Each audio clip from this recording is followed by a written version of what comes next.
Yes guys, what's going on? Welcome to AdamMcKola TV. We are back for another Football Manager 2020 episode in our career mode. Yes, we are taking charge of Manchester United and seeing what we can do with the team, who we can bring in, how we can freshen up that squad and what we can do in the league. And we've been getting stuck into the summer, the transfer window, all that good stuff in the last couple of episodes. So if you've missed them, make sure you go and check them out right now.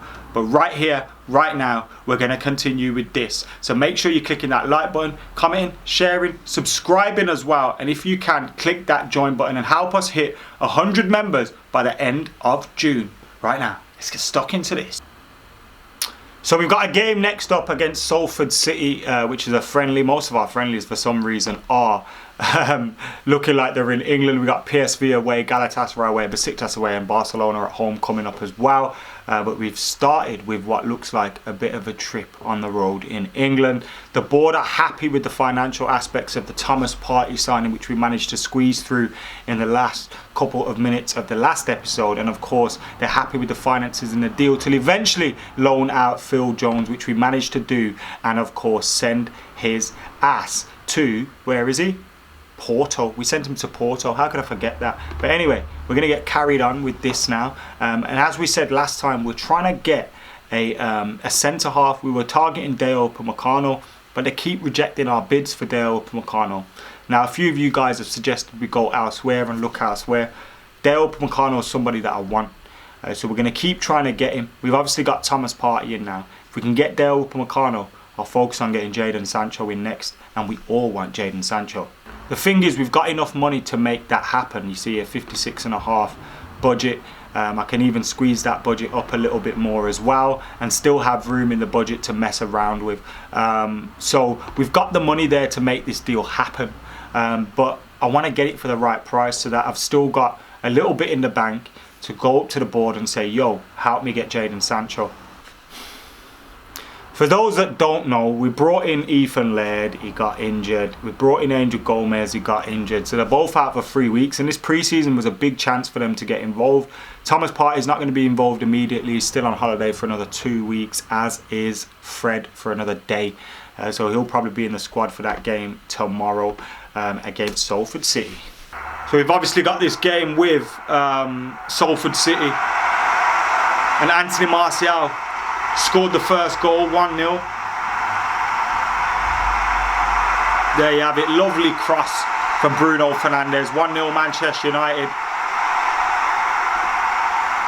Gary Neville's boys are getting it. Here we go, Paul Pogba's made it 2, Marcus Rashford running through here. Lovely cut back, oh, what a goal. Guys, we will play these games more in depth when the big ones come along. Right now, Salford City pre-season friendly. I want to get as many of these games out of the way as possible. Get building this team and get playing the real stuff. Here we go, Jess. Here we go. Whip that, Diogo. Whip that. Ball. Rashford! Game over. We made like 9 subs at half time, all the subs we can make. We've got a few more games coming up, a few more serious games as well. Battered these lot so far, so we may as well give a few other players a chance to get some minutes under their belts, some freshness in their legs. Wan-Bissaka's first game of pre-season. Fucking complacent out there, get creative, everyone loves that. Fucking enjoy yourselves, you bellends. 3-0 up against Salford City in pre-season. You're fannying around, uninterested, pressured by the feedback, complacent. Fuck's wrong with you? Some of you lot have just come on. Come on, Juan, stick it on someone's head. So what's about? Not it's Salford City, but sort your fucking lives out. Mata. McTominay, bang! Woo! Bang. Garner, Jimmy Garner in there. Danny James, Garner, Mata, Scotty too, Hottie. Ping that, Scotty. Go on, my son. Go on, Jess. Aaron. Jess. Ball. Mason. Game over. Game over again. Mason Greenwood, lovely. Always good to see him score. All our goal scorers have got on the score sheet. Martial, Rashford, Greenwood. That's what we want to see. Play Jess. Go on, Aaron. Get another one. 5-0 it up. 5-0 it up. Boom!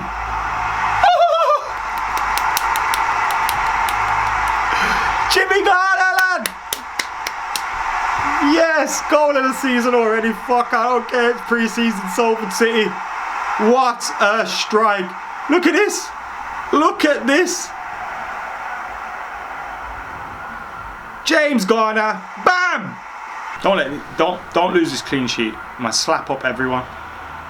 Gonna slap everyone. What a poor header. Fucking joke. What's Scott McTominay doing? Look. Free header.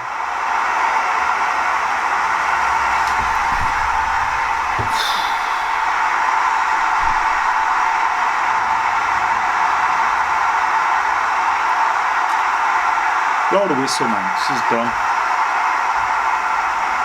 Have a shot, Danny. Have a shot, Jimmy. Have a shot, Aaron. Have a shot, Jess. Someone fucking shoot. There you go!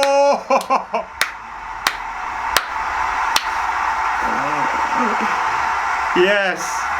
Still pissed off about that goal. But what a goal.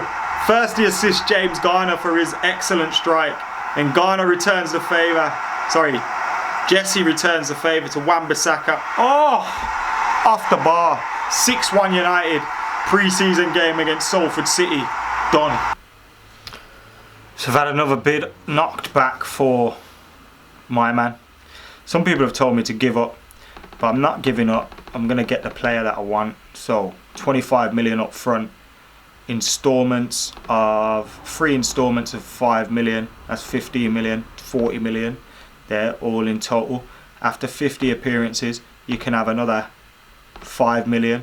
And after we win the league, you can have another 2.5 million. That is a total of 47.5 million, and we'll give you a percentage of profit at 10%. How can you say no to that? And they have said no to that. They want a deal which is worth 87 million pounds. They've just basically doubled up everything that I offered there.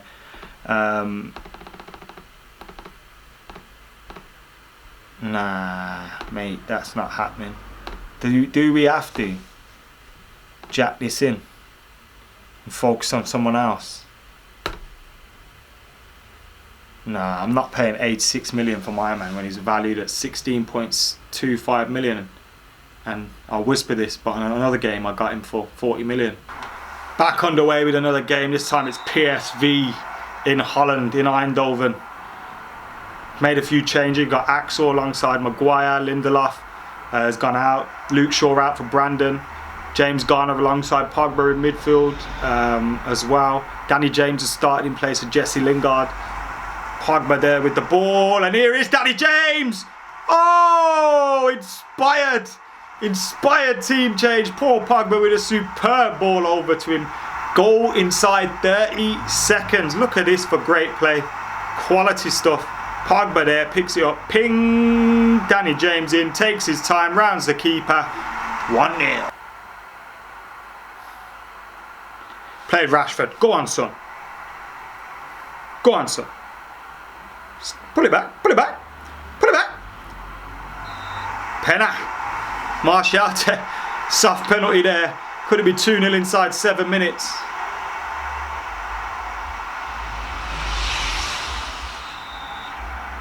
Martial steps up. 2-0. Job done.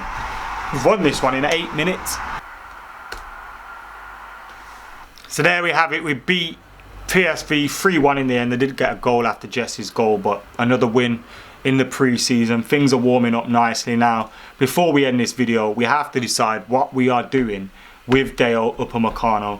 Are we going to get him or not? Are we going to push the boat or not? Excuse me. Some of you have suggested that I should pick Ruben Dias, Kalidou Koulibaly as options as well. So this one is, you know, let's come together now. Remember I said, you are my director of football. I don't have one in the game, so you are my director of football. Now I'm going to make an inquiry about Ruben Dias, and I'm also going to add him to my shortlist and scout him. So he's added in because of you lot. We know about Kalidou Koulibaly, but we're going to put this to a vote this week. Kalidou Koulibaly or Ruben Dias, who do we go for next? Who do you want to see us go for next? Let me know in those comments below. Obviously, you've got Kalidou Koulibaly, who is 28 years old. Ruben Dias is 22 years old. Probably Koulibaly would end up costing more, but we'll make an inquiry and figure out what they're saying about that. Or do you want me to go back in for Dayot Upamecano, who is my first choice, has been my first choice. As I said in a previous save, I got him for a good deal, so I don't know what's gone on here. It's good to see every single game's a little bit different. My tapping of him up hasn't worked. Making numerous bids hasn't worked. Maybe I could make a bid which is made public, which might rattle his head a little bit once that's knocked back. But let me know what you're thinking in those comments below. And I'm going to make my final bid for Dayot Upamecano, and we can even, you know, they're probably going to reject it anyway. It's just part of the game to try and see if we can make him crack and come out and say, let me go. And then after that, we've pretty much settled in terms of signings. Jadon Sancho is going to be a bonus, but we do need a centre-half. We do really need a centre-half. Great stuff. Thomas Partey can now be added to my team in terms of my squad and stuff. So let's look at the tactics. How are we going to do this one? Because this is something to consider now. I am thinking of. So let's say Thomas Partey comes in for Jimmy Garner there.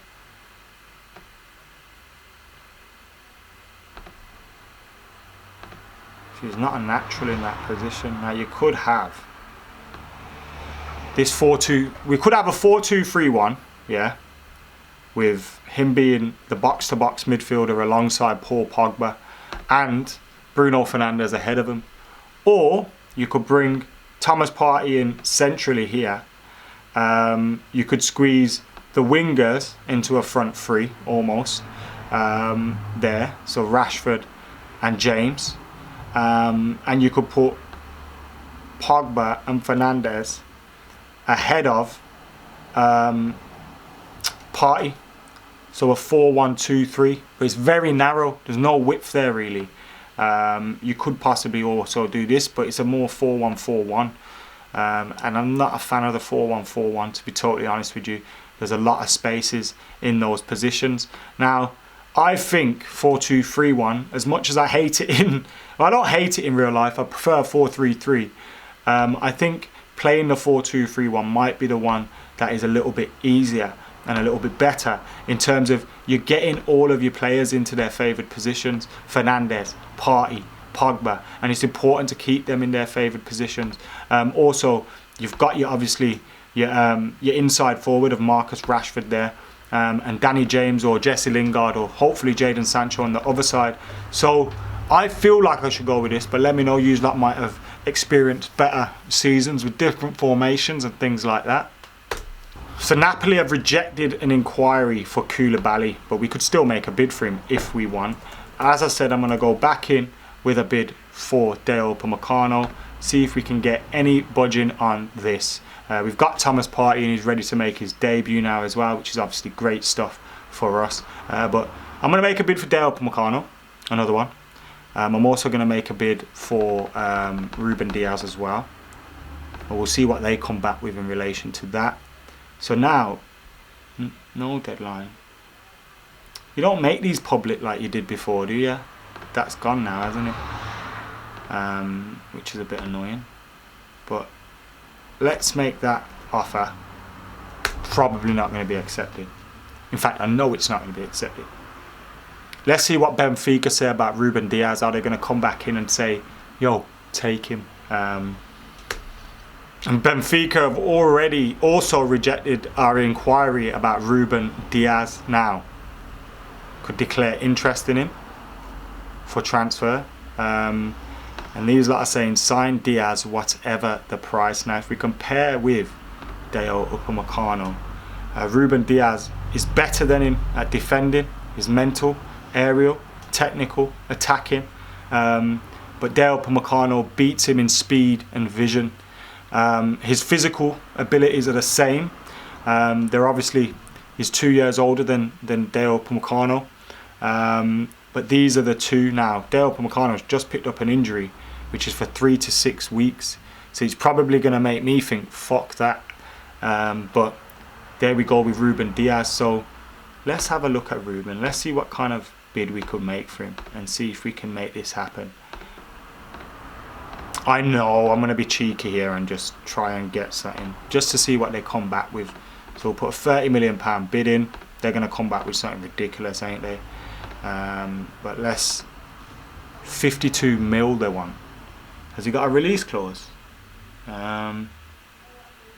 Nope, he hasn't got a release clause, but they want 52 million for Ruben Dias. Do you want me to sign Ruben Dias, guys? Let me know in those comments below. I'm just going to use the press here to tap it a little bit as well. So we'll see what happens with that. And while the game saves, it's probably the best time to end this episode today. I really would like to do longer episodes and things like that, but it's so difficult to record these videos, keep everything going. I wish I could stream it, but I can't find a way to do that successfully at this moment in time without there being issues with Football Manager via StreamYard and stuff like that. So if anyone could help me setting up StreamYard, we could possibly get sorting this on a live stream basis. But you're going to get these episodes every Saturday. This is episode 3. Let us know who you think we should get for that defensive signing, and then we'll wrap up in the next video. We'll wrap up the summer transfer window, and then we'll start really shifting through the gears in these videos and probably doing like 2 to 3 weeks of the season at a time in each video. I want to take the summer slowly so we can get these signings made and make the right signings, and you guys can be as interactive and helpful as possible in that decision making. And then as we get into the serious stuff, we'll get through a lot more games. So thank you for tuning in. Make sure you're liking, commenting, sharing, subscribing, joining as well if you can. Hitting that subscribe button though really helps us hit the targets, and we've got a target of 100k by the end of the year and 75k by the end of June if possible. So get subscribing, like, comment, share, and for now I've been AdamMcKola. You lot have been legends. We're out of here.